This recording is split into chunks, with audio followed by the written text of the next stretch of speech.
Hey guys, in today's presentation, I will be talking about protein, everyone's most beloved macronutrient, and also the powerhouse nutrient behind muscle building, recovery, and overall fitness. In this video, we will dive into what protein is, how it works in the body, and why it's crucial for achieving your gym goals. What is protein? As we all know, protein is one of the three main macronutrients your body needs, along with carbohydrates and fats.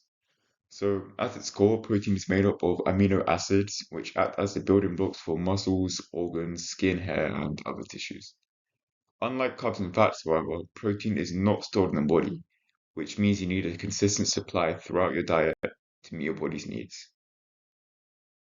So, in regards to calories, 1 gram of protein provides 4 calories, similar to carbohydrates. However, protein's primary role is not to provide energy. Instead, it's used to build, repair, and maintain body tissues, as we all know. So just to repeat, unlike carbs and fats, protein is not stored in the body, so it's crucial to consume enough protein daily to keep your body functioning optimally. Protein is the cornerstone of muscle growth, and here is a little rundown of how it works. When you perform resistance training, such as lifting weights, you cause something called micro tears in your muscle fibers, and this is a natural and necessary part of the process. Protein then provides the amino acids needed to repair those micro tears and build the muscle back stronger and bigger. This process is something you may have come across before, which is called muscle protein synthesis, and that's why your body uses amino acids to create new muscle tissue. Consuming protein after a workout enhances muscle protein synthesis, which is why a post-workout protein shake or meal is much more effective for muscle recovery. So the processes involved in muscle growth. Muscle growth is a complex but fascinating process, and protein plays a central role in it. I'll just briefly go over what it is. So let's break it down step by step. First of all, we have muscle protein breakdown. So every time you exercise, especially during resistance training, such as lifting weights, you create micro tears in your muscle fibers, and this natural process is called muscle protein breakdown. While it might sound bad, muscle protein breakdown is necessary to trigger muscle repair and adaptation. However, if protein intake is too low, muscle protein breakdown can outpace repair, leading to muscle loss instead of growth. So it's especially important on a cut that you maximize your protein intake so to avoid more muscle being lost. So the second step, muscle protein synthesis, which is what you guys are here for probably. So after you exercise, your body kicks into repair mode essentially.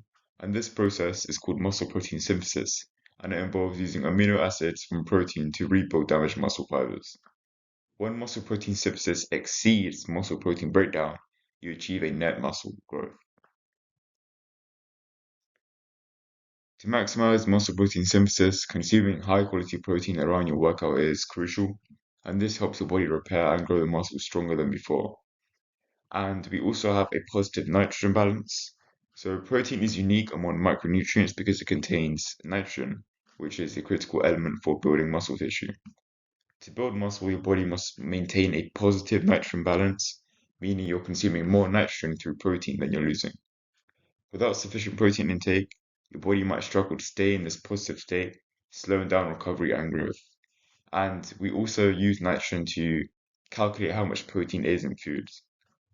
And the fifth one is leucine. And leucine's role in muscle protein activation is very important. And leucine is a specific amino acid and it plays a key role in muscle growth. This is because leucine activates the mTOR pathway, which is a biomechanical switch that essentially turns on muscle protein synthesis. Foods rich in leucine are whey protein, chicken, eggs, and some soy products if you're vegan. And those are excellent choices for optimizing muscle protein synthesis.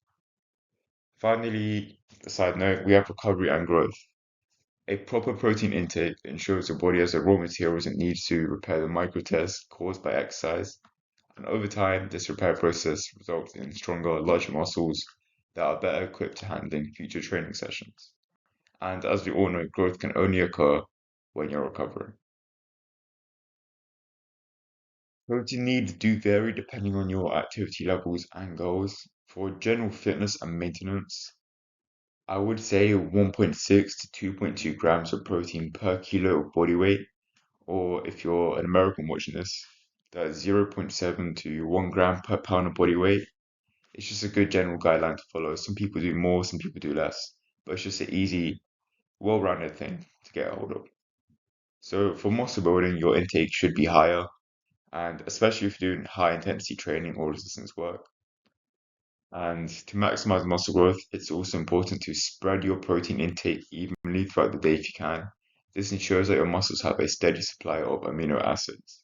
But ultimately, protein timing isn't as important as everyone plays it out to be. As long as you hit your daily protein goal, that should be good. Protein, as we know, comes from a wide variety of sources. The first being animal-based proteins. These are rich in all the essential amino acids your body needs, making them a top-tier great choice for your fitness goals. Examples include eggs, fish, chicken, whey, and lean beef. Second is plant-based proteins. You can still sculpt a great physique if you're vegan or vegetarian. Don't get that twisted, guys. Foods such as lentils, beans, and tofu are high in protein.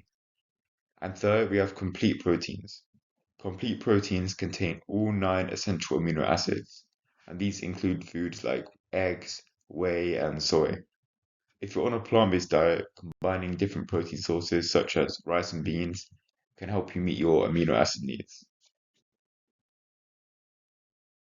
So just a quick point regarding protein distribution. Timing your protein intake can lead to small changes in your results. So, for example, after a workout, consuming 30 grams of protein kickstarts muscle protein synthesis. And before workouts, a light protein meal helps sustain energy during training. But you'd also want to focus on carbs as well if you watched a video previously. And before bed, you might want to opt for a slow digesting protein like casein, which supports overnight muscle repair. Lastly, spread your intake across the day by eating protein every 3 to 4 hours. This ensures a steady supply of amino acids for muscle maintenance and growth. But guys, if you can't do that, don't worry about it. Just make sure you hit your protein goal at the end of the day. Distribution is not everything. I would argue that as long as you hit your protein goal, it's more important than distribution. So you don't need to like obsess over this, guys. Because I know most of you have a life outside of the gym. So do I.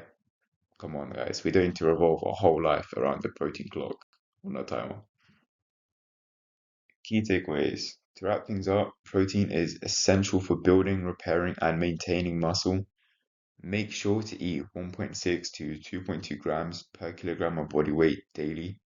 You'd also want to focus on high quality sources and include a variety of foods in your diet. Lastly, just a side note, not important as compared to hitting your daily protein goal, as I repeated multiple times. You'd want to spread your intake throughout the day and time it wisely for optimal results. Thank you guys for watching this. I know it wasn't as in-depth compared to other videos, I'd say. In the future, I will make a more advanced version of this video. But if you have any questions or want tips for any other topics you want me to discuss, make sure to drop them down in the comments below and train hard.